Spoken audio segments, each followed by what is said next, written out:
Cette vidéo vous est présentée par la boutique de Diceall.com, les prix les plus bas sur vos jeux de société favoris.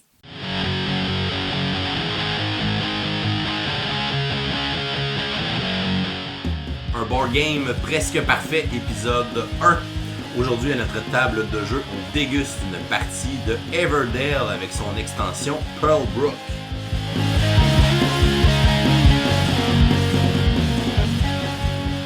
Bienvenue à ce premier épisode d'un board game presque parfait, un podcast sur les jeux de société. Je m'appelle David, le professeur board game. Je serai votre animateur pour ce premier épisode. Et je vais vous présenter nos fidèles animateurs associés et nos invités pour aujourd'hui. Donc, je suis accompagné de la personne qui back les jeux plus vite que son ombre, LP, notre expert Kickstarter. Bonjour tout le monde, bienvenue à ce premier épisode. Nous avons avec nous notre producteur, notre spécialiste des RPG. Oui. Monsieur Patrice. Communément appelé le Tech Guy. Sur les photos de Gen Con, je suis le gars qui a l'air du soundcheck. Sound guy. Bonjour. Et nous avons notre grand musicien, celui qui a composé le jingle Professeur Board Game, Monsieur Jules Boisvert. Oh oui, bonsoir. Et aussi maître des médias sociaux. Oui, le maître des quand médias même, sociaux quand de Gen Con. Maître des stories. En fait, nous sommes le quatuor de l'équipe Professeur Board Game qui est allé au dernier Gen Con, justement, les gars. Et c'est là que l'idée d'un podcast est née. C'est une histoire assez farfelue, quand même. Qui veut la raconter? Vous êtes bien parti, professeur, vous êtes bien parti. Donc, en route vers Gen Con, un petit 15 heures de route en auto, aller-retour. Ça fait 30 heures de voiture qu'on a fait les quatre ensemble. Évidemment, on a discuté de jeux de société. Et ce projet de faire un podcast est né dans l'auto, en allant vers Gen Con. Donc, on avait discuté de cette formule-là. On a regardé un peu qu'est-ce qu'on voulait donner comme forme au podcast. Quelle fréquence on voulait le faire. On avait plein d'idées sur la table. On a essayé de trouver aussi un format un peu original, qui n'est pas nécessairement pareil comme tout ce qu'on voit dans le podcast pour les jeux de société. On a mis des idées, on en a discuté. Et finalement, ce projet-là est né. Du moins, l'idée de ce projet-là est née. Et par la suite, on a placé cet objectif-là dans notre campagne Patreon et on a lancé un petit appel à tous et vous avez été nombreux à y répondre. Donc, merci beaucoup. Donc, on a décidé de faire un podcast qui va principalement se découper en deux parties. La première partie, on va faire une petite présentation des invités parce que ça peut varier d'un épisode à un autre. Donc, on va avoir des voix qui vont, j'allais dire des visages qui vont revenir. Ça va être plutôt des voix qui vont revenir régulièrement, mais il va aussi avoir des invités qui vont changer d'un épisode à un autre. On pourra même peut-être vous inviter à notre épisode. Qui sait, ça serait une belle récompense. À notre podcast à un moment donné. Inviter nos patrons peut-être. Ou des gens de l'industrie, des gens importants, des auteurs de jeux ou des éditeurs de jeux ou des gens de marketing. Qui sait, on connaît 2-3 personnes dans l'industrie du jeu. On va lancer la perche si le premier épisode... Si le premier épisode est bon. Il est bien parti. Donc, la première partie du podcast, on va faire un petit tour de table d'actualité ludique. Donc, chaque personne qui est invitée au podcast aujourd'hui s'est préparé une petite activité ludique. Ça peut être un jeu qu'on a joué dernièrement, ça peut être un projet évidemment qu'on a vu sur Kickstarter qui nous fait de l'œil, ça peut être un festival ou un salon qu'on a visité, ça peut être un vieux jeu rétro qu'on a redécouvert récemment. Bref, chaque personne est libre de choisir de quoi il veut parler dans son actualité. Et nous allons commencer avec Jules. Bonsoir à vous, bonjour, peu importe à quel moment de la journée vous allez écouter le podcast, c'est ça la beauté de la chose. Oh yeah. En fait, moi je vais vous parler d'un projet Kickstarter. Je vais commencer avec le dernier actu que j'ai reçu. Ça s'appelle A Step Back. C'est jamais bon signe. En fait, je vous mets en contexte. On parle ici du jeu Legends of Sleepy Hollow, qui est un jeu que j'attends depuis quand même un bon bout. J'avais pas d'enfant en fait quand je l'ai backé, ce jeu-là. Et non, mon enfant n'a pas 12 ans. Mon enfant... Presque 2 quand même. Presque 2 ans quand même.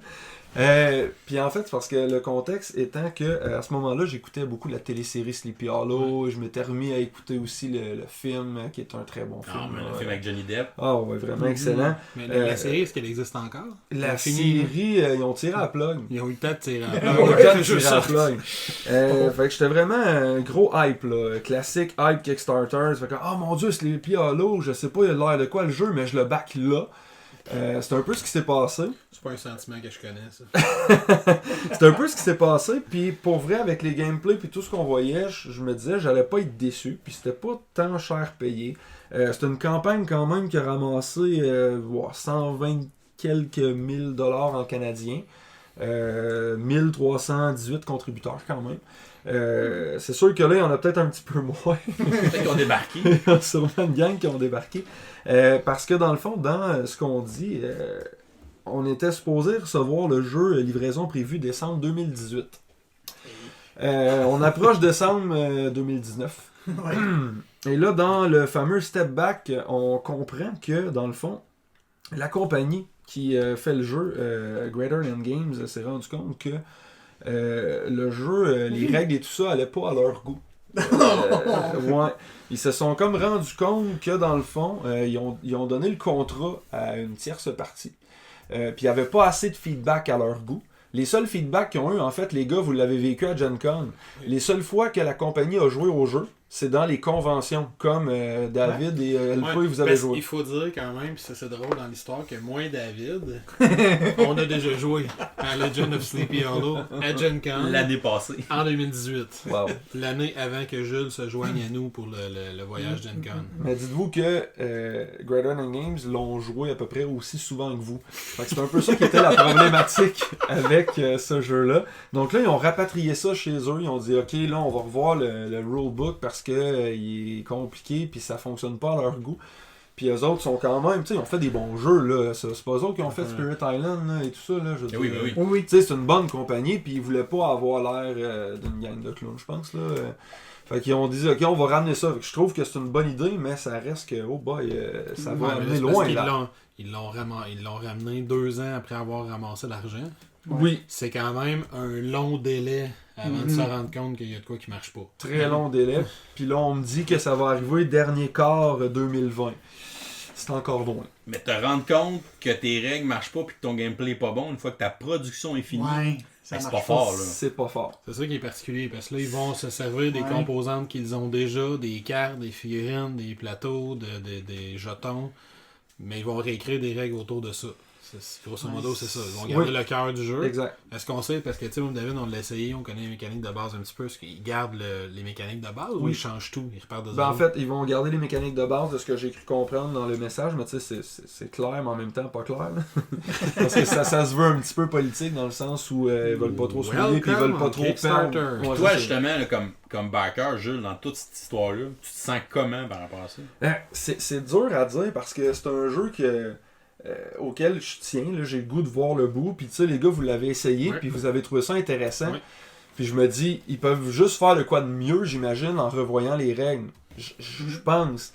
C'est sûr que je me sens un petit peu floué dans le sens où je me dis, mon Dieu, ça fait 2 ans que j'ai donné mon argent, puis là, finalement, ils me disent que ça va prendre 1 an de plus à produire. Yeah. J'ai pensé à me le faire rembourser, mais je me suis dit, en même temps, ça fait 2 ans que je l'ai payé. Ils ont offert l'option, parce que c'est pas toutes les compagnies qui offrent l'option. Non, ils sont vraiment, c'est une bonne compagnie. C'est pour ça que je bâcherai pas sur cette compagnie-là. Je trouve juste que c'est un mauvais move de leur part, ce qui s'est passé. Mais c'est ça, je pense que je vais aller jusqu'au bout pareil avec, mais... C'est la première fois que j'ai ce genre de choses-là. Tu sais, je n'ai pas backé autant de jeux que LP, là. Mais tu sais, mettons sur les 12-15 jeux que j'ai backés sur Kickstarter, j'ai pas eu ce genre de problématique-là. Tu sais, à part Dark Souls, que j'attends toujours les Stretch Goals. J'étais allé enguirlander la gang de Steamforge à Gen Con. Mais en tout cas, bref, c'est ça. On verra. On verra. Je sais pas, vous autres, y en a-tu des projets comme ça qui ont avorté finalement que... Moi, j'ai 2 projets problématiques. J'ai un projet qui s'appelle Dragon Tides, qui était un dungeon crawler avec lequel j'ai d'ailleurs fait la campagne de base. Oui, il était le fun ce jeu-là. Il est très le fun, le jeu. Oui. Mais dans le fond, la campagne, c'était une grosse campagne, il y avait plein d'extensions, il y avait plein d'add-ons. J'ai mis, si ma mémoire est bonne, quelque chose comme 120 US dans le jeu parce que j'avais plein de boîtes d'expansion qui allaient venir avec ça. Puis là, le jeu, il y a eu plein de retards, il y a eu plein de délais, puis finalement, quelque part comme en 2016, à peu près, quelque chose comme 2016, j'ai reçu la boîte de base. Mais tu sais, à ce jour, aujourd'hui, il y a encore plein de monde qui n'ont pas reçu la boîte de base encore. Le jeu, je l'ai backé en 2014 ou 2015. Puis, ça fait un bon 2 ans qu'on n'a juste aucune nouvelle du jeu. La page du créateur n'existe plus. Le jeu, il a été retiré de Kickstarter parce que il avait signé un deal pour les droits d'auteur. Bruce Lee, c'est une propriété intellectuelle. Ouais. Il avait signé un deal pour les droits d'auteur, puis le deal allait, mettons, jusqu'en 2018. Mais là, le projet n'était toujours pas livré en 2018. Fait que les propriétaires de la propriété intellectuelle, ils ont juste demandé à ce qu'on retire le jeu. Fait que si tu tapes Dragon Tides sur Kickstarter, ça va t'écrire que tu n'as pas accès. Ben, c'est Return of the Dragon, le nom de la campagne. Parce qu'il avait fait Dragon Tides, le financement n'avait pas marché. Il avait fait Return of the Dragon. Puis, fait que j'ai la boîte, tu la trouves sur Amazon pour 35$. Là. C'est un bon jeu. La boîte que j'ai, c'est un bon petit jeu. C'est un très bon petit jeu. Il représente bien l'espèce de côté film d'action Kung Fu qui est intéressant. Ouais, les années 80. Puis, sauf que l'autre 100$ de Kickstarter exclusive, de personnages spéciaux, parce qu'il avait fait un scénario avec Kill Bill, puis tous les personnages de Kill Bill. Il avait fait un scénario avec The Crow, tous les personnages de The Crow. Ouais. On recevra. Puis, je pense qu'il y avait même un personnage que c'était. Le film avec le fils de Bruce Lee, c'est parce qu'ils ont fait Ivan Drago. Ils ont fait comme ce qu'ils font avec Zombicide, mais avec les personnages d'arts martiaux, de films d'action. Fait qu'il avait pris plein de personnages que le dessin, le graphisme du personnage, tu reconnais Jet Li, Jack Chan, Dolph Lundgren, mais tu changeais le nom. Là.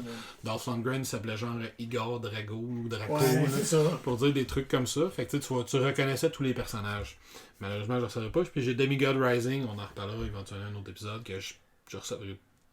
Je pense pas que je vais le recevoir un jour. C'est un Mythic Battle plus cheap. Ah, puis t'as eu le temps de recevoir Mythic Battle. J'ai eu le temps de backer, de recevoir Mythic Battle, de rebacker l'extension, de recevoir les extensions avant que celle-là y arrive. Celle-là aussi, je l'avais backé en 2015. On arrive quand même bientôt en 2020. Ça fait 5 ans, puis je pense pas que ça va arriver. Fait que, oui, c'est un sentiment que je connais. C'est des situations qui sont plates. C'est sûr qu'on n'est pas content quand ça nous arrive ou quand on tombe sur un projet comme ça. Mais il faut jamais oublier que quand on décide de mettre de l'argent dans un Kickstarter, on n'achète pas un jeu. On supporte un projet et le créateur nous récompense en nous donnant son produit selon l'argent qu'on lui a donné. Fait que souvent, on a tendance à penser que c'est comme une boutique, mais ça ne l'est pas. Ouais. C'est sûr qu'il ne faut pas oublier que c'est garanti. Fait que c'est pour ceux qui supportent des projets sur Kickstarter, l'expérience t'apprend à... quand j'ai un projet que je trouve bien intéressant, allez voir cette compagnie-là, qu'est-ce qu'elle a déjà fait, c'est qui les créateurs sur le jeu, allez voir sur les pages Facebook de ces créateurs-là, ils ont-ils déjà fait d'autres projets, ils ont-ils déjà été dans d'autres compagnies, ils ont-ils déjà eu des problèmes pendant qu'ils étaient avec une autre compagnie à livrer des jeux. Ça aide, je me fais avoir moins que je me faisais avoir dans le passé. Ouais.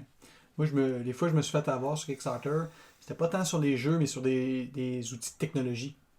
Genre, il y a 3 ans, j'avais kickstarté des écouteurs sans fil, mais cette technologie-là était trop nouvelle. Fait qu'ils ont livré en retard, la batterie avait le 12e de la durée de vie annoncée. Puis mon plus vieux Kickstarter, c'est une cuillère à mesurer pliable. Ouais, c'était un cadeau à ma mère que je voulais lui faire pour le Noël 2016. Et ça s'en vient, là, qu'ils nous disent. Fait que je vais pouvoir y donner pour Noël 2019. Wow, quand même. 3 ans. Fait qu'il n'y a pas juste les jeux de société sur Kickstarter qui arrivent en retard. Ouais. C'est noté. Pat, de quoi tu veux nous parler? Moi, je vais vous parler de quelque chose qui commence demain. Et en podcast, c'est pas bon de dire demain, alors qui commence le 1er octobre 2019. Soit la campagne Temps de légende Jeanne d'Arc 1.5. Wow. Et là, comme bien d'autres campagnes qui ont eu ça avant, le 1.5, c'est plutôt essentiellement redonnons la possibilité aux gens d'acheter les choses de la première campagne plutôt que d'y aller retail. C'est une réimpression. C'est une réimpression. Ils ont rajouté un pack à 80$ dessus, soit les chevaliers teutoniques, contre une espèce de monstre, une espèce de créature Wicca polonais, là. Parce que pour ceux qui ne connaissent pas leur histoire du 14e siècle, les chevaliers teutoniques étaient dans l'actuelle Pologne d'aujourd'hui. Et moi, j'avais énormément embarqué dans la première campagne. Là, je veux dire, honnêtement, ça m'a coûté plus de 800$. Oh my God! Ouais, c'est mon plus gros Kickstarter ever. Puis j'ai même pas tout pris. C'est comme 4 Ghostbusters. Là. Oh, wow! Ça, c'est pour un autre segment. Ça. C'est combien de Dark Souls, ça? Ah, C'est 3 Megaman. ça fait mal, ça fait mal. Mais je suis vraiment pas... là, étrangement, je l'ai essayé une fois. Et tel Ken Dryden, c'est ça, avec son bâton de hockey, je peux m'accoter debout sur les boîtes si je les empile. Pour quand même en faire une histoire rapide, là, de Temps de légende Jeanne d'Arc, là, ça ressemble à un... Comment il s'appelle ce jeu-là? Là? C'est un jeu...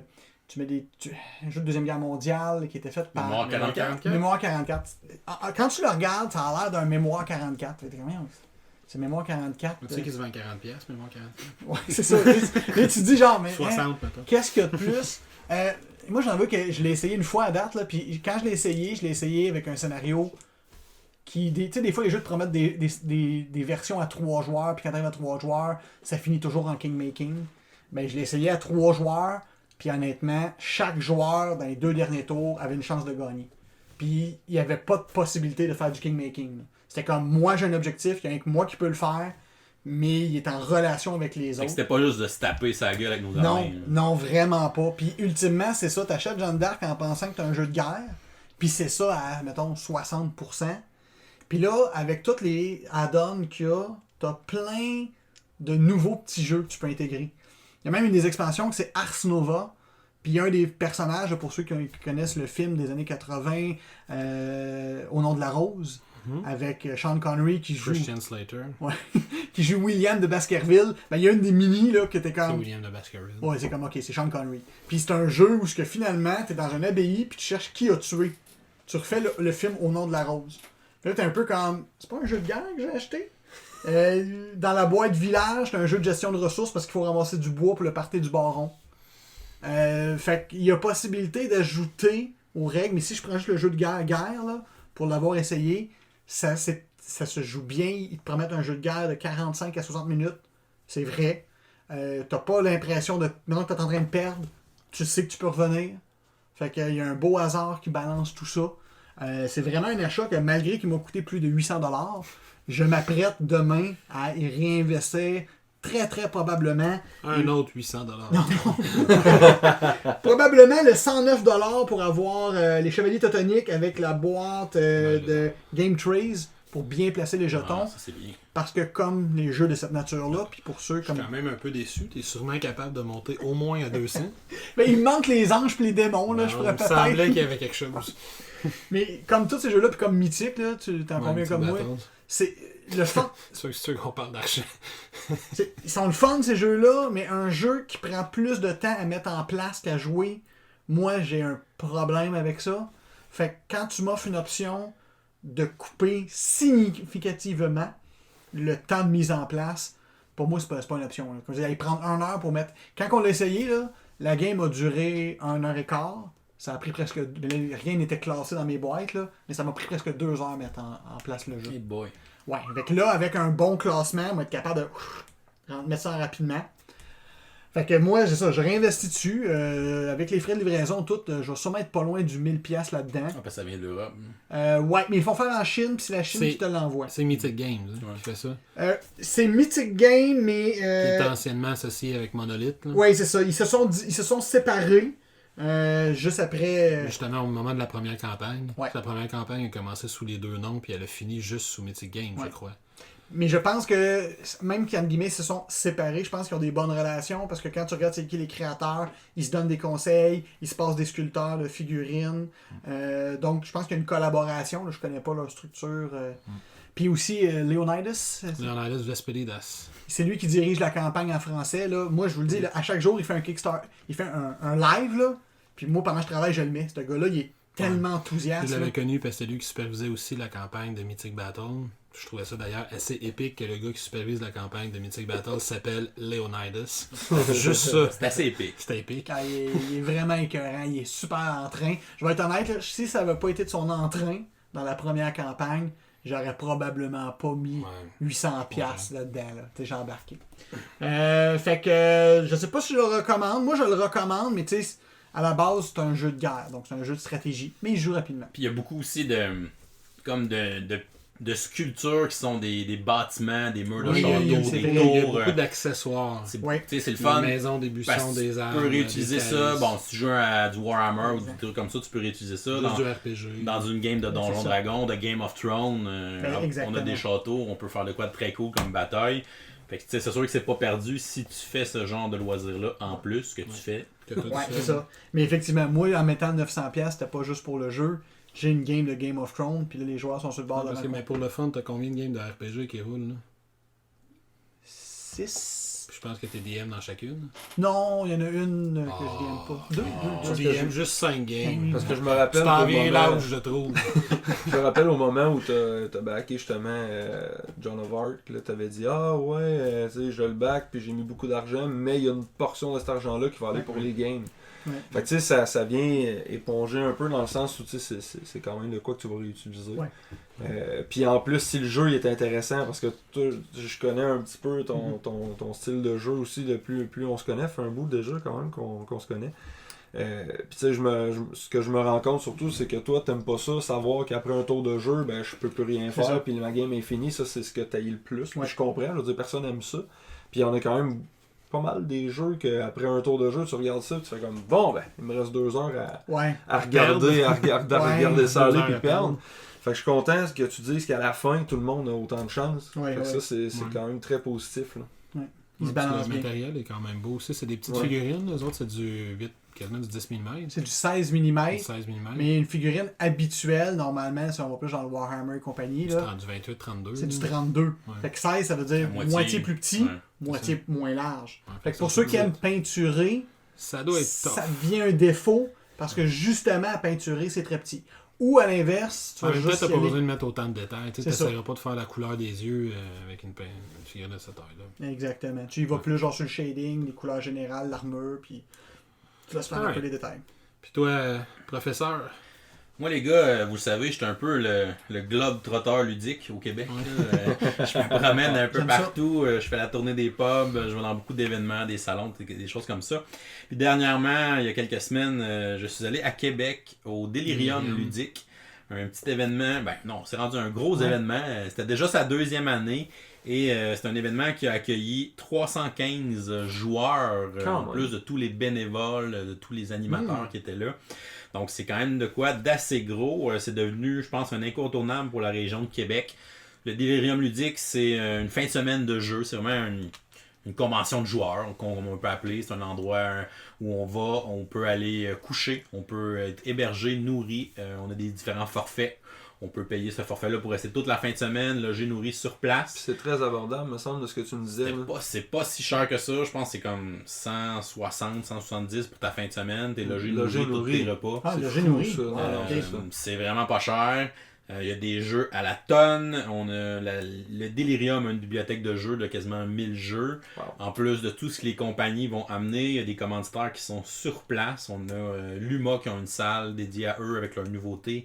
On a Hilo 307 qui avait aussi une de leurs salles avec des nouveautés comme Root, comme Last Bastion. Ils avaient une version de Last Bastion. on va faire un épisode là-dessus. Ça, j'ai hâte. Ah, c'est pour un autre C'est épisode. le Ghost c'est Story. mystérieux. C'est Ghost Story 2.0. C'est une nouvelle- Ah oui, Ah, ok, on a ça, essayé. ça. Donc, ils avaient ça, ils avaient Root en français qui venait d'arriver, Wow. ils avaient Chakra, ils avaient plein de belles nouveautés que les gens pouvaient essayer. Ils avaient même des animateurs dans ces salles-là, fait que tu te faisais expliquer les jeux, fait que c'était vraiment cool. Il y avait un commanditaire qui s'appelait Professeur Board Game aussi. Ouais, c'est d'ailleurs ça que t'as fait un peu toi-même. Ça a l'air qu'il a fait un petit challenge avec vraiment très Whoop. futé.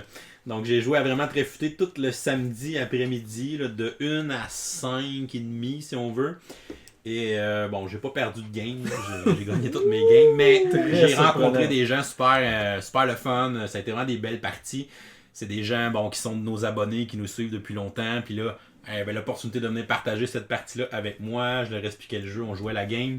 Ça a été super plaisant de rencontrer ces gens-là, fait que c'est vraiment une belle expérience, le challenge. C'est sûr que je vais faire des choses similaires dans le futur. Donc, le Delirium, les gars, c'est le genre d'événement que vous devriez essayer un de ces 4 si jamais vous avez le temps ou de donner juste une journée ou peut-être pas toute la fin de C'était semaine. où là. exactement, à Québec? C'était, en fait, c'était juste un peu avant Québec. C'est à Saint-Augustin de Desmaures. ouais. Ok.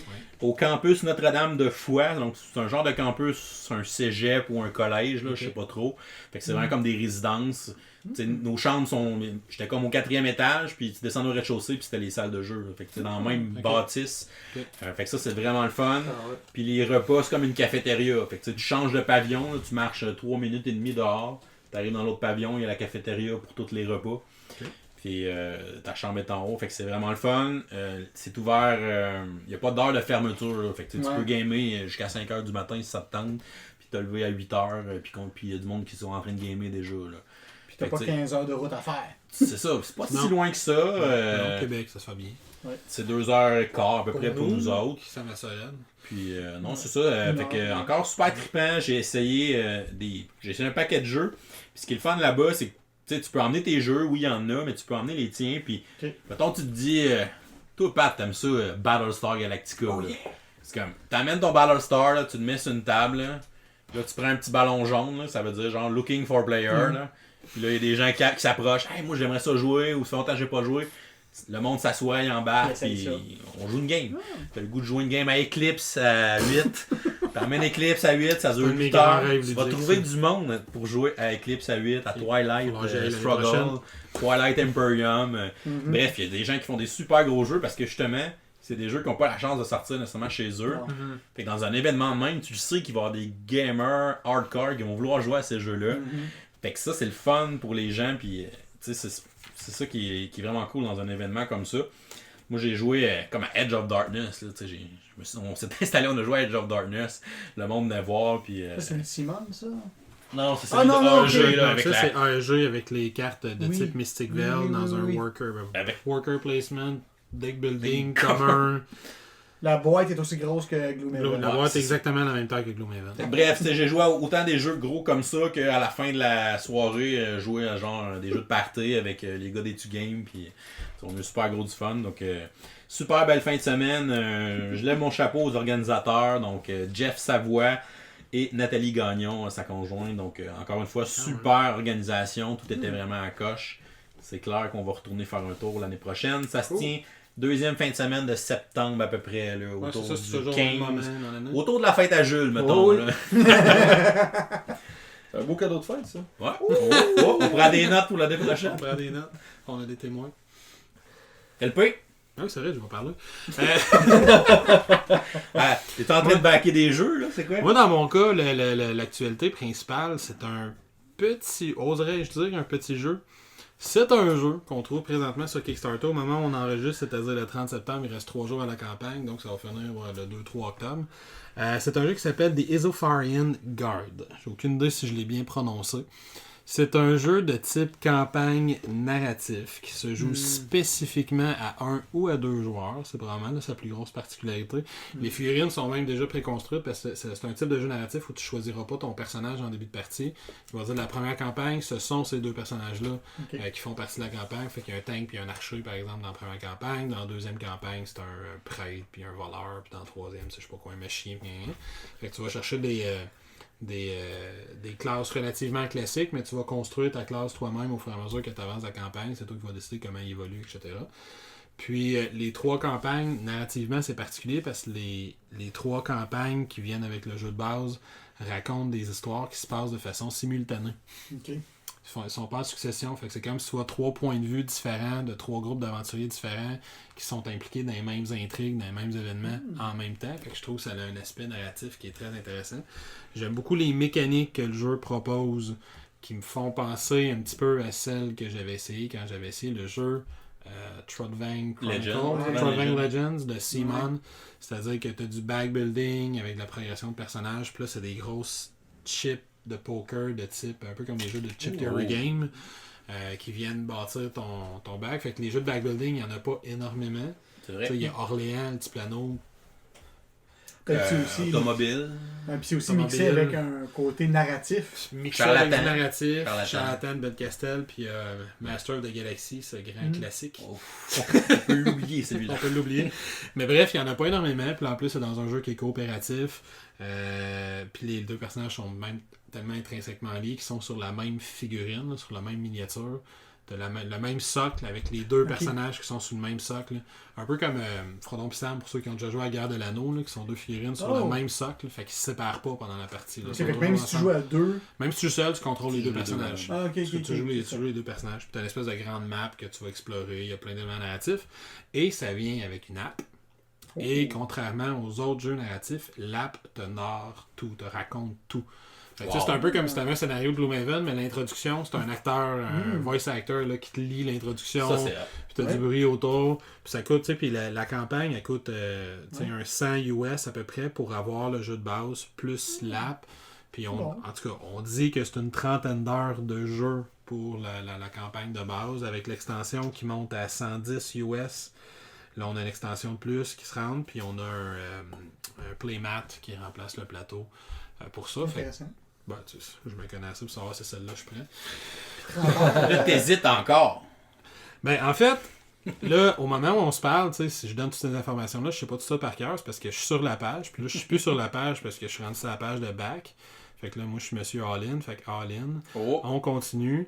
Et c'est backé. Fait que c'est fait. On pledge. On a ça live, enregistré. Et oui, c'est que ça fait pas beaucoup de bruit, malheureusement, quand je suis sur Kickstarter. Surtout quand le son de ton téléphone est fermé, mettons. Ouais, exactement. Fait que là, avec 3 jours à faire, on a rajouté un pledge pour... puis là, le jeu est rendu à presque 200 000 US quand même. Tu sais, la campagne que je viens de backer, qui était Aeon's Trespass, qui lui était quand même un gros Kickstarter. Là, lui, c'est rendu à 1 million.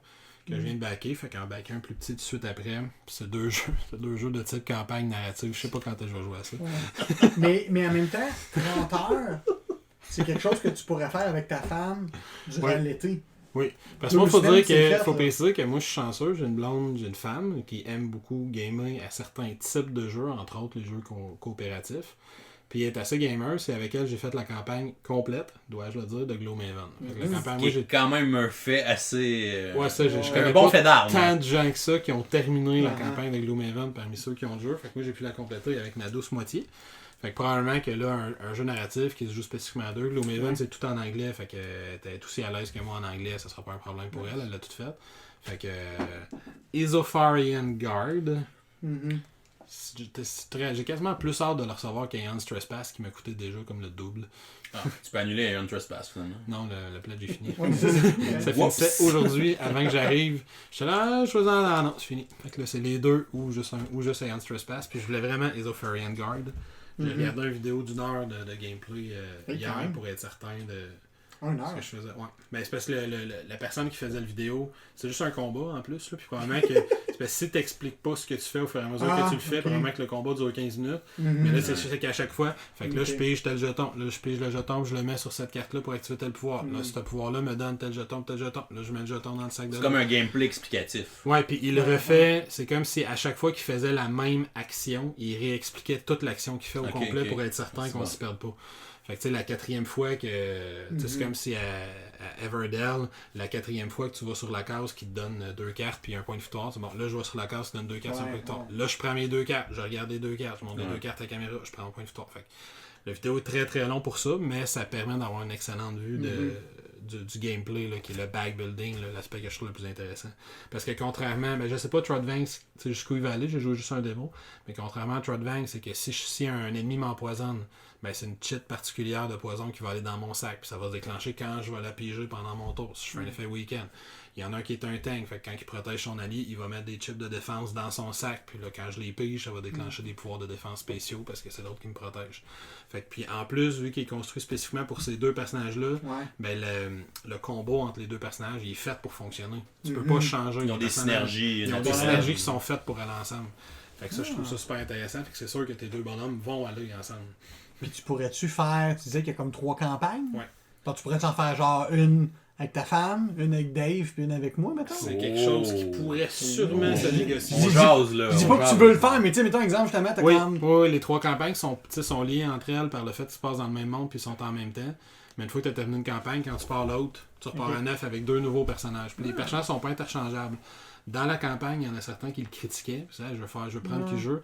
Mais je trouve que c'est intéressant parce que c'est un peu comme les scénarios fixes de Batman. Exact. Tout est bâti autour. Si c'est bâti autour de ces deux-là, tout va être balancé autour de ces deux-là, puis tout va fonctionner spécifiquement autour de ces deux-là. Puis il y a Jules aussi qui hésitait à le backer, ce jeu-là. Hein. Ouais. Moi, je pense que j'y ai sauvé 100 pièces. Ouais, c'est Ouais, exactement parce qu'il n'y a rien de destructible. C'est pas un Legacy. Non, c'est pas un détruit les Legacy, choses. c'est un jeu de campagne. Ça C'est pourrait pas un être jeu prêté. Legacy. Ouais, Il y a ça rien me faut qui se que tu détruit. définis, ouais. C'est ça, puis après tu télécharges l'application gratuite comme tout le temps que ces jeux-là. Fait que tu télécharges l'application, tu repars le jeu, tu passes ça à quelqu'un, puis ça se fait quand même relativement bien à 2 joueurs. Une campagne de 30 heures à 2, c'est quand même C'est pas facile si pour pire. les Ouais, horaires c'est et ça. disponibilité. C'est facile. T'achètes Pas, besoin de t'arranger avec une personne.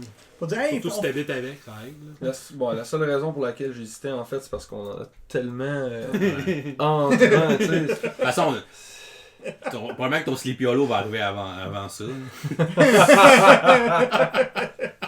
Il y a sûrement de quoi à faire. Si ça arrive avant Sleepy Hollow, là. On prend les gageurs. Très drôle. OK, le monde? Ouais. Quel jeu va arriver en premier? Hey. Moi, je dirais pour les of Orient Guard. T'as pas grand-chose à D'après perdre. moi. Merci beaucoup, messieurs, pour vos petites actualités ludiques. C'était pas mal concentré sur les Kickstarter, mais Ouais. super intéressant de découvrir ces nouveaux projets-là qui vont faire dépenser beaucoup d'argent au monde.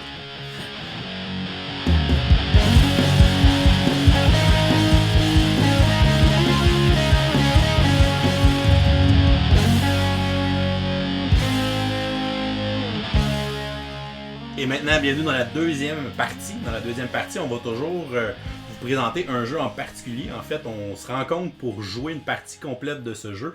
Et ensuite, on vous dit ce qu'on en a pensé. Pour notre premier épisode, on a choisi le jeu Everdale, un jeu qui a été sur Kickstarter il y a quelques années et qui a eu quand même un gros succès. Donc un jeu qui a fait une première campagne avec près de 7000 backers, qui a ramassé autour de 500 000 $ canadiens. Bon, $$ canadiens, ça vaut pas si cher que ça, mais quand même.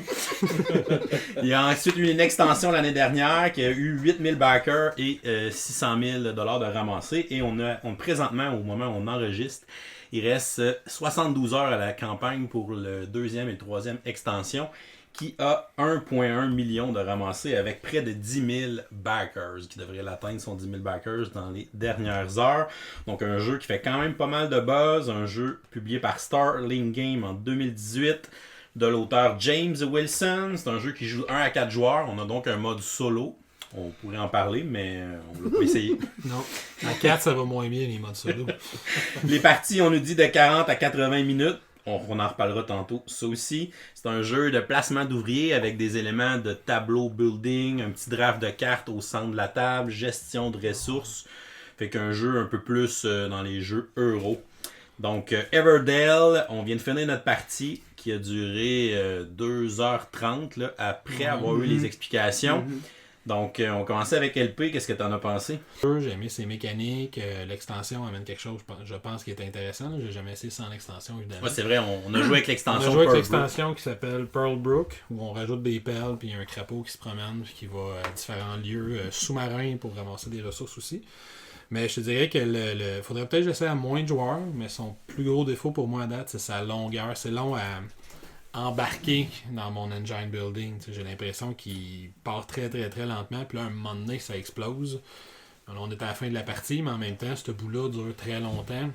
Mitigé. Jules? Ben écoute, je vais aller dans le même sens que toi. J'ai vraiment aimé quand même ma partie dans le sens où l'idée du tableau building, l'engine building, moi c'est quelque chose que j'aime beaucoup. J'ai de la misère à avoir le maximum de points dans ce genre de points, dans ce genre de jeu-là, mais c'est pas grave, je veux dire, j'ai du plaisir quand même. Là, je pense que j'ai une bonne game, puis finalement je me fais éclater. Mais c'est pas grave, je veux dire, j'ai du plaisir à le jouer, puis c'est ça le but. Donner les scores là. Non, non, c'est correct, c'est correct. Tantôt on en reparlera. Après le podcast. Ah ouais, c'est ça. Après le podcast, on reparlera des points. Mais c'est ça, tu sais, dans le sens où c'est un jeu qui est vraiment intéressant. Le look il est beau, l'arbre qui sert à rien d'autre qui est accroché, il est beau aussi. C'est vraiment le art est écœurant, je veux dire, le jeu est vraiment bien fait. La seule chose que je trouve spéciale un peu, c'est qu'il y a un petit peu de hasard. Quand même, dans le sens où si tu pars avec vraiment une belle main de cartes, tu peux commencer ta game vraiment très bien, puis ton engin va fonctionner plus vite que d'autres. Mais il y a un deck de cartes, de combien de cartes, je sais pas comment il y en a. Puis c'est long faire le tour du deck, puis ça c'est un des défauts que je trouve au jeu. C'est que, exemple, si j'ai une main de carte de 8, c'est mon maximum. Si je viens pour piger des nouvelles cartes, je peux pas. C'est mon maximum. Ah, c'est J'aurais aimé ça C'est vrai que qu'on c'est une puisse drôle en... de règle. J'aurais aimé ça qu'on puisse en piger 2 de plus, puis après je choisis lesquels que je discarte pour passer au travers du foutu paquet de cartes. Parce que si moi j'ai le goût dans mon engin d'avoir, je sais pas moi, la reine qui va dans le palais, puis qu'il y a juste 2 cartes dans le game, puis que c'est peut-être les 2 dernières cartes qu'on verra jamais de la game, j'ai un Ben, petit peu de Si je difficulté peux me avec ça. permettre de faire du surf sur la vague que tu viens de Ouais, vas-y poser, donc. dans le même ordre d'idée, c'est parce que l'idée d'avoir des cartes, tu sais, tout ce que tu peux construire, c'est une main de cartes, c'est représenté par des cartes là, que tu te bâtis. Fait que, comme tu es limité dans ta main, puis si, comme tu dis, tu as atteint ta limite de 8, puis je dois piger des cartes, ben ça empêche le fait de chercher pour une carte particulière. T'sais, entre autres, il y a une action sur le plateau qui dit défausse une carte, pige en double, pige le double de cartes que tu as défaussé. Tu peux aller faire sur le plateau. Si tu as besoin d'une carte en particulier, ça serait le fun de pouvoir dire hey, je défausse mes 8 cartes, j'en pige 16, puis je redescends à 8 parce que je la cherche. Je le cherche, mon mari, pour qu'il aille avec la femme, ou je cherche la reine pour aller dans le palais, ou le roi pour aller dans le château. Il y a des combinaisons de cartes que tu peux juste pas faire. Puis il y a 4 cartes événements qui dépendent spécifiquement, en tout cas dans les parties qu'on a jouées, il y a 4 cartes événements que tu peux aller faire pour aller chercher des points bonus à la fin. Puis il y en a 3 des cartes que tu avais besoin de spécifiquement 2 cartes de tout le paquet pour les faire. Fait que là, si on faisait ce que je le propose, ça te permettrait d'aller pêcher pour essayer de les avoir, ces cartes-là, si tu en obtiens une des 2 pour essayer d'aller chercher la deuxième. Là, ce que là, tu peux pas faire parce que tu es bloqué avec ta main de 8. Exact. Puis pour être le seul qui a joué à moins de 4 joueurs, c'est encore pire quand tu joues à 2 parce que justement, à 2, on passe à peine la moitié du paquet dans la partie. Fait que si les cartes avec lesquelles je veux faire des synergies sont dans la deuxième moitié, ben je les verrai juste jamais. On a quand même l'avantage à 4 qu'on a passé au travers de la pioche au complet. Ouais, une fois. On a vu au moins toutes les cartes dans la partie. Ouais. Mais c'est sûr que ça peut devenir un problème de chercher des cartes parce que le but c'est de faire des combos, de faire des chaînages avec les cartes pour que ça nous coûte moins cher, qu'on puisse faire des combos aussi intéressants et faire un maximum de points. Mais c'est sûr que, pour revenir à ça, oui, c'est un défaut, mais en même temps, si tu as les bonnes cartes et tu peux faire les bons combos, c'est satisfaisant parce que ça, c'est ce que j'aime dans ce genre de jeu-là. Tu te dis, ok, je viens de construire telle chose et j'ai l'exemple avec le palais, ben là j'ai construit le palais, puis là, j'ai la reine, ben je la joue gratuitement, puis ça me donne des points, puis ça me permet de faire des enchaînements vraiment intéressants. Fait que ça, dans le fond, cet aspect-là fait en sorte que j'oublie un peu les petits défauts, dans le sens où c'est plaisant quand même à jouer. Tu vas chercher une satisfaction en faisant ces combos. Exactement, ouais. Ouais. Patrice? Moi, je vous dirais que le fait que vous l'ayez, vous étiez comme disait Carlos, mi-figue, mi-raisin, là, par rapport au jeu, moi, c'est justement peut-être c'est ce que vous trouvez comme défaut, vu que moi, les worker placement puis les engine building, c'est un genre de jeu qui me crée une certaine anxiété parce que. Non, mais certaine, là. Rien de moins. Rien de moins. Mais c'est parce que. Puis là, je vais pas vous pitcher des fleurs, mais vous êtes des bons joueurs. Puis j'ai toujours l'espèce d'idée de offrir un bon challenge. Tu sais, jouer au badminton contre quelqu'un qui va mettre une raquette, tu le plantes, puis c'est pas le fun. Alors, j'ai quand même réussi à finir deuxième. Fait que je me dis, ok, j'ai compris de quoi dans le jeu. Moi, j'ai aimé, autre que le art qui est effectivement écœurant, là, moi j'ai aimé la limite de cartes là. Moi je voyais que j'avais une main qui pouvait aller jusqu'à 8 cartes. Puis que j'avais l'autre moitié de ma main c'était la table. Ouais, puis Ouais, cartes ça, sont on n'a pas parlé encore. les cartes sont très utilisées comme une ressource aussi dans le jeu. Ouais. Là. J'aimais que. Ok, finalement j'ai une main de 16 cartes dont la moitié est commune.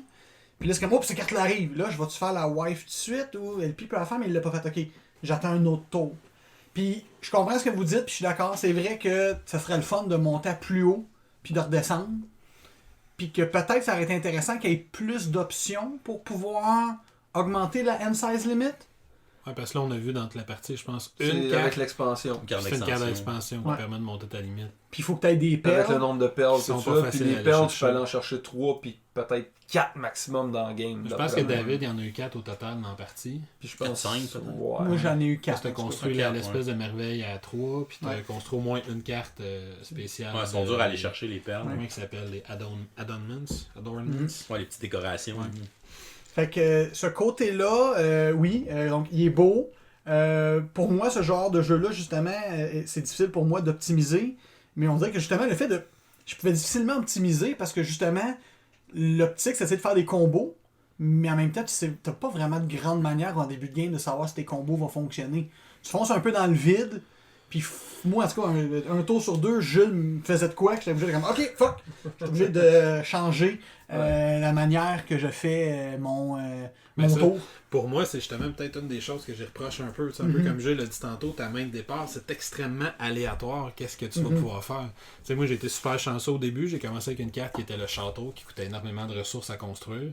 Puis la première fois, puis il y a un effet de chaînage dans le jeu, là, que certains bâtiments, quand tu les construises, un petit peu comme à Seven Wonders, dans le fond, il y a certains bâtiments qu'une fois qu'ils sont construits, te permettent de construire gratuitement les habitants qui y sont associés. Puis la première fois que j'ai pigé les cartes dans le jeu, j'ai pigé le roi, qui était l'habitant qui vient gratuitement avec le château. Fait que là, j'ai changé la stratégie de début de partie pour essayer juste de construire mon château, après d'aller placer le roi, puis ça a fait quand même 10% de mes points de victoire de la partie totale. Il était dans ces 2 cartes-là que j'ai construit après 3 tours de jeu. Mais David, juste avant moi, aurait décidé de prendre l'action de piger des cartes, puis c'est lui qui aurait pigé l'action, le roi dans sa main, puis là, je l'aurais pas eu, puis nos 2 parties viennent de changer complètement, mais sans qu'on ait eu beaucoup de décisions à prendre par rapport à ça. Surtout pour le début de partie, je dirais. Tu sais, dans la dernière phase, là, j'ai eu l'impression que je prenais des décisions, puis que je déclenchais des combos, toutes les affaires que j'avais construites. Mais pour la première heure et quart, Ben, c'est comme tu j'ai disais, l'impression que c'était comme je regarde, un peu comme tu dis, les 3-4 cartes que j'ai dans ma main, les 8 cartes qui sont sur le plateau principal, puis qu'est-ce que je peux faire avec ça présentement. Mais pour la dernière phase, le jeu vaut la peine. Ouais.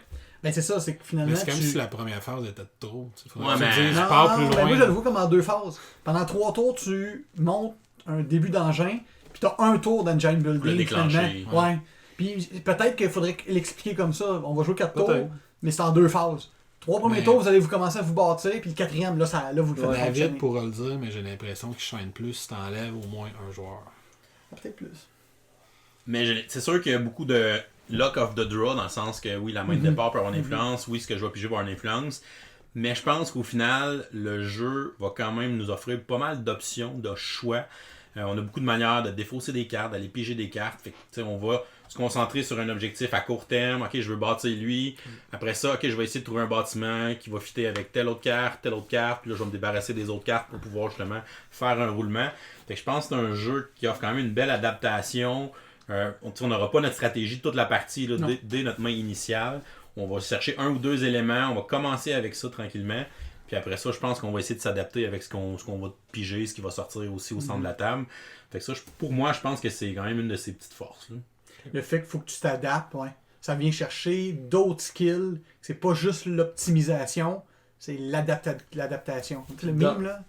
Puis dans ce sens-là, toi qui as joué les 2, sans l'expansion, avec l'expansion, j'imagine qu'avec c'est un plus, dans le sens où ça te donne encore plus d'options intéressantes.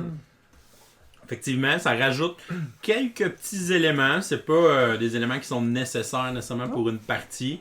Mais je pense que les merveilles qui remplacent les événements de base, ça, je trouve ça plus cool parce que c'est comme. On dirait que c'est comme épique. J'ai construit une merveille dans ma ville avec mon gros bâtiment qui vaut comme 20-25 points. Fait que c'est comme. Ça donne un objectif moyen terme. Là. J'ai passé quasiment la moitié de ma game à construire ma petite tour. Fait que tu sais, ça donne un objectif à moyen terme. Fait que c'est le fun de travailler vers ça. La petite dynamique avec les lieux aquatiques est intéressante aussi, avec les perles. Donc, tu as un petit côté push your luck. Ok, je vais aller découvrir cette carte-là, je sais pas ce qu'il y a en dessous. Peut-être que je vais pouvoir l'activer en même temps. Mais je vais aussi gagner une perle gratuitement. Fait que je pense que c'est des beaux petits ajouts intéressants. Je pense que pour vous autres, c'est votre première partie. Puis je pense pas que ça a rajouté trop de choses par-dessus là, ce jeu-là. Non, c'est pas super. De toute façon, l'extension, les bâtiments où tu dois aller pour l'extension, te force à avoir un certain nombre de bâtiments déjà dans ta ville avant de pouvoir y aller. Donc, tu joues au moins un tour de jeu complet, une saison complète avant de commencer à aller C'est là. pas Ça, c'est pas super. Peut-être un petit reproche que je ferais au niveau de l'extension, c'est que d'habitude, les extensions, ils essayent de rééquilibrer avec les cartes qui sont déjà dans le jeu de base. Puis j'ai vu passer 2-3 cartes qui dépendaient des événements de base qui là sont juste enlevés. Ouais. C'est mettons la carte du roi, par exemple. Ouais. Les événements qui sont en haut de l'arbre sont les événements spéciaux. Ouais. Puis les merveilles, qui sont des nouvelles additions de l'extension, viennent remplacer les événements de base qui sont imprimés directement sur le plateau.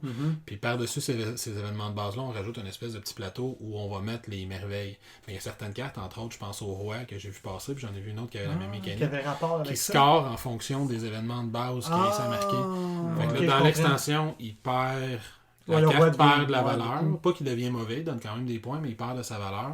Mais il coûte pas moins cher à construire. Fait que, tu sais, si elle va faire une petite carte de remplacement, puis j'en ai vu passer une autre carte qui avait quelque chose de similaire, mais je me rappelle plus exactement c'est quoi. Fait que ça, j'ai trouvé ça peut-être un petit peu dommage, mais c'est très mineur. C'est comme 4 cartes dans le deck au complet, probablement. Parce que le roi, il est en double, je pense. Puis l'autre carte, j'ai pas remarqué, est en combien d'exemplaires. Je me rappelle pas c'est quoi l'autre carte. T'as raison, c'est vrai. Une petite affaire. Au niveau des composantes, c'est un super beau jeu. Wow. Vraiment exceptionnellement beau. Puis si je me trompe pas, l'extension amène plein de petites choses qui vont faciliter. Pratique, ouais. Parce qu'on a certains bâtiments que quand on les construit, ça ouvre un espace où un worker peut venir, que ce soit l'un des nôtres ou un des adversaires. Si un adversaire vient sur notre carte, il va nous donner des points de victoire, mais qui vient de la réserve, on gagne des points de victoire. Puis dans l'extension, il y a une espèce de petit signe ouvert, fermé, 3D, tu sais, qui fait quoi, presque quasiment 7 cm de haut, un bon 2 pouces. Fait que ça permet de loin de voir quels bâtiments sont disponibles pour les joueurs. Puis j'ose imaginer sans l'extension, de regarder au loin, voir c'est quoi toi les bâtiments que t'as, que je peux aller mettre un worker, puis l'autre il y a la même chose. Parce que c'est peut-être un petit défaut du jeu, il y a beaucoup de cartes qui donnent beaucoup de possibilités un peu partout sur le plateau. Des fois il y en a qui sont loin de toi, puis tu as facilement accès à 8, 12. Puis des fois, mettons, moi j'avais un bâtiment qui permettait de copier l'effet d'un bâtiment voisin, fait que j'avais accès à une vingtaine de bâtiments différents. Tout est loin. C'est beaucoup d'informations à essayer de retenir. Surtout quand tu joues à 4. Surtout quand tu joues à 4, c'est normal.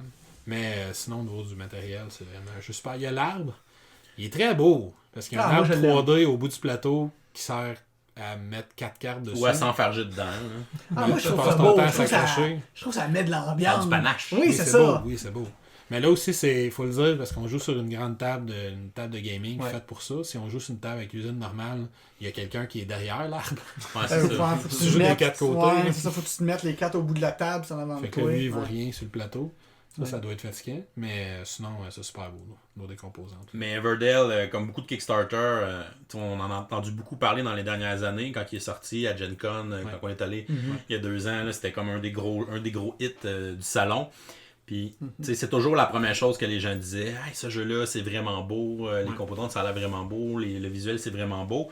Fait que ça me faisait peur. La première fois que j'y ai joué, j'avais peur. C'est comme, oui, on le sait que c'est un beau jeu, là, mais on dirait qu'on parlait juste de la beauté puis pas du gameplay. Un peu comme Megaman, mettons. Puis j'ai été j'étais agréablement surpris en fait les premières parties que j'ai jouées. Puis j'ai vraiment apprécié à l'aimer. Puis à chaque fois que j'y rejoue, on dirait que je l'apprécie de plus en plus. Fait que justement, on commence à connaître les cartes. Fait qu'on, la première fois qu'on joue, on est tout le temps à prendre les cartes sur le plateau, les regarder, les mettre dans nos mains parce que le texte est écrit petit. Fait que ça devient un peu fatigant. Fait que moi, je commençais à voir, ok, ces cartes-là, ok, je me souviens qu'est-ce qu'ils font, les combines, qu'est-ce que c'est aussi, le chaînage. Fait que je pense que c'est un jeu qui devient on l'apprécie de plus en plus, le plus on va y jouer.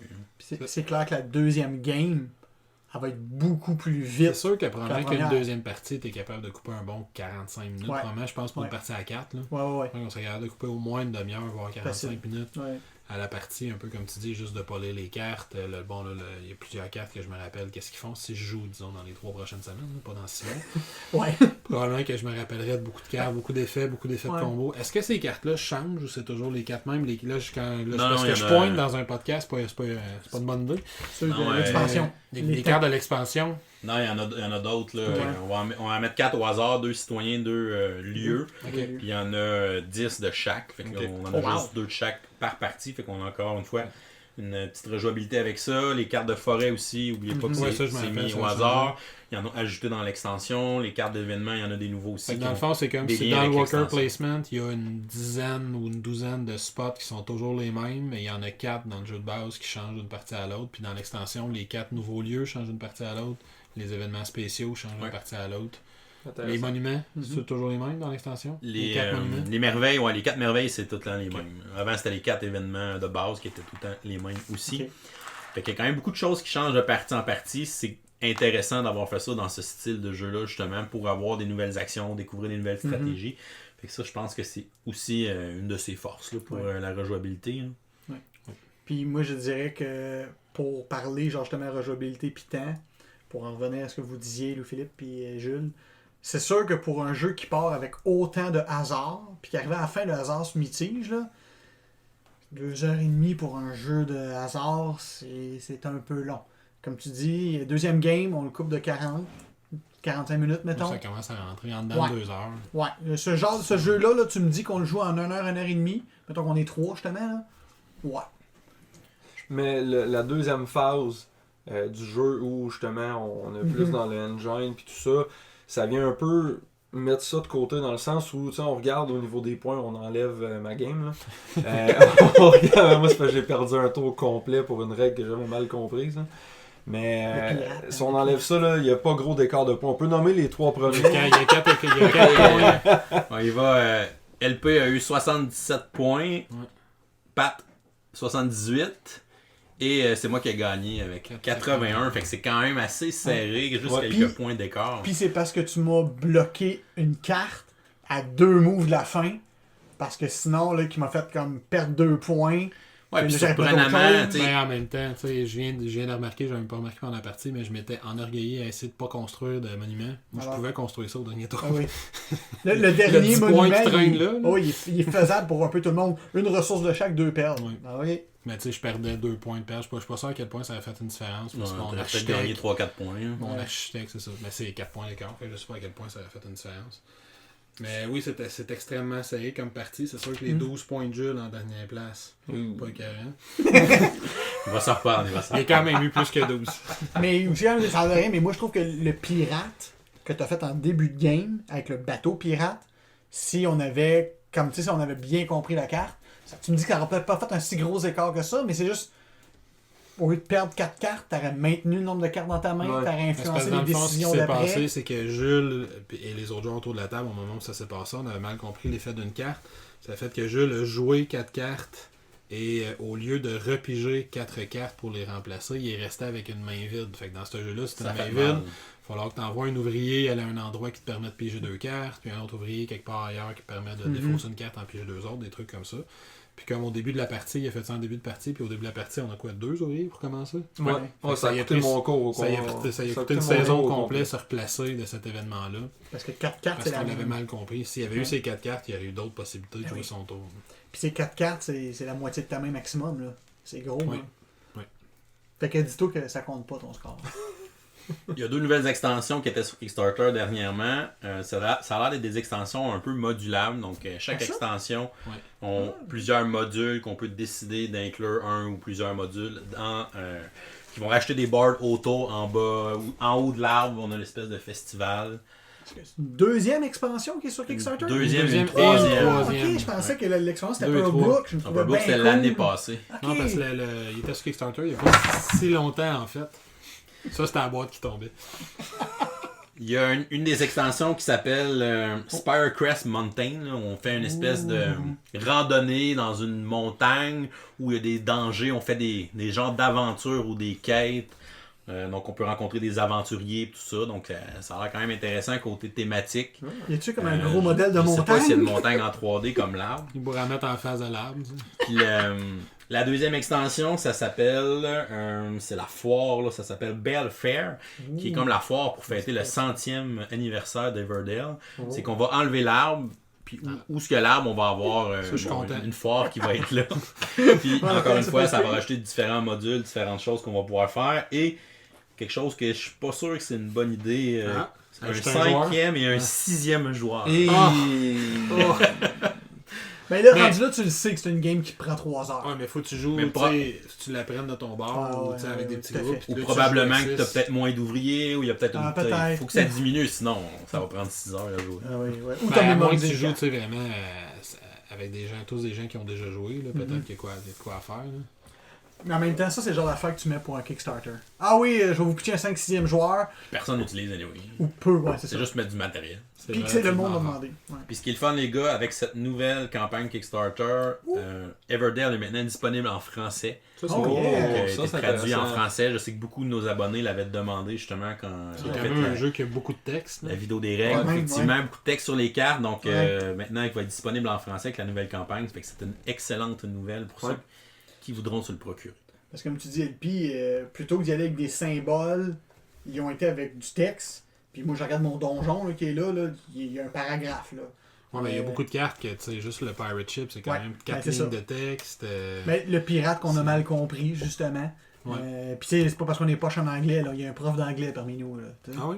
Oui, apparemment. Ok. Dis donc. Il est certifié, en tout cas. Paraît-il? Ah, ça, pas encore. Donc, LP, pour finir cette deuxième partie, ton gars voulait qu'on fasse quelque chose de très particulier dans notre podcast. Comme on est à un board game presque parfait, il faut, dit-on, donner des notes à notre expérience savoureuse autour de la table. Donc, je vais commencer vu que j'ai joué plusieurs parties, les gars. Moi, je donnerais quand même un beau 8.5 sur 10 Everdell. Plus j'y joue, plus j'apprécie à le découvrir, à l'apprécier. Puis justement, plus c'est rapide aussi d'en choisir mes cartes puis d'essayer de trouver différentes synergies puis stratégies. Donc, pour moi, aujourd'hui, un beau petit 8.5 avec une petite extension qui rajoute des choses intéressantes avec Pearl Brook. Moi, personnellement, je vais lui donner un 6, qui est la note de passage. Fait que c'est un bon jeu. Puis moi, j'ai toujours le rating de Board Game Geek là, quand je donne des jeux. Fait que 6, c'est un jeu que je rejouerais volontiers si quelqu'un me le proposait, mais que je m'achèterais pas nécessairement. Fait que c'est un jeu qui a des belles mécaniques, je le trouve un peu trop long. Puis à cette note-là, ben, ça lui laisse bien de la place pour que sa note augmente au fil des parties que je rejouerai sûrement si je lui trouve, si je vois que les petits défauts s'effacent avec l'expérience qu'on a du jeu, avec le fait qu'on connaît bien les cartes, avec le fait que tu joues avec des joueurs qui ont déjà joué. Parce que dans le fond, ça revient à la première heure et quart est trop longue avant que j'arrive dans le bout que je trouve le fun du jeu. C'est trop long avant que j'arrive dans le bout que je trouve croustillant. Je vais résumer à ça. Fait que pour moi, un jeu de 2h30, ça vaut pas la peine si la première heure quart, j'ai pas trippé. Ou j'ai pas trippé assez à mon goût. Fait que je rejouerais, je le réessayerais, mais pour l'instant, un 6 sur 10, ce qui est une note de passage. Moi, je vais abonder dans le même sens un peu, mais je te dirais que la deuxième partie du jeu était un petit peu... a fait en sorte que j'ai vraiment plus aimé le jeu, dans le sens où j'ai comme oublié la première heure et quart. Okay. Dans le sens où c'était tellement plaisant quand l'engin commence à marcher, puis que tes combines fonctionnent, puis que t'es comme « Ah oui, je suis vraiment proche d'avoir ça », puis là, ça commence, tout le monde est rendu à se battre pour les objectifs. Puis là, tu regardes un peu autour de la table, « Ah, Patrice, il y a vraiment ce qu'il faut pour le faire ». Mais là, je pense qu'avec qu'est-ce qu'il y a sur le board, il le fera pas tout de suite, il va prendre une chance parce qu'il y a presque plus de worker. Fait que je prends une chance, puis des fois, tu peux te faire prendre. Fait qu'il y a comme une espèce de tension qui monte que j'ai trouvé vraiment... Cet aspect pusher-là. Ouais, j'ai trouvé ça intéressant. Fait que c'est pour ça que je lui donne un 7. Et là, vous le voyez pas parce que j'ai pris les pièces métalliques du jeu pour le représenter. Donc, un 7 sur 10 qui est quand même bien. Là, oui, c'est ça. Moi, ce que vous dites, c'est vrai. Puis un peu à l'inverse de Louis-Philippe, parce qu'il y a juste une phase d'engine building, moi, j'ai comme pas eu justement à me péter la tête, là. Mais je comprends très bien, par exemple, pourquoi quelqu'un il fait comme moi, ce que j'aime, c'est me péter la tête, puis je suis bon, que c'est décevant. Mais moi, tout de suite d'entrée le jeu, là, pour donner mon barème, moi, un jeu, tu me dis, hey, on fait un jeu d'engine building, worker placement, pour moi, ça part à 4 sur 10. Je vais jouer, j'aime ça de jouer les jeux. Mais pour moi, ça part à 4 sur 10 parce que j'y vais comme un peu reculon. Ouais, mais là, si j'ai dit qu'il y a des meeples d'animaux, tu montes au moins à 6. Ouais, mais un jour, je vous raconterai dans le podcast la face que Pat y avait après sa première game d'Anachronie. Je pensais qu'il était pour me lancer le board dans la face. Donc, tu disais. Et donc, malgré que pour moi, ce genre de jeu-là part avec 2 prises, moi, je donnerais, en suivant un peu le même rating que Louis-Philippe a dit, là, un 6 sur 10. J'y rejouerais, j'aurais du fun parce que je sais que je vais me péter la tête, mais pas pendant un tour. Fait que pour moi, ça, je fais comme, ah, ok.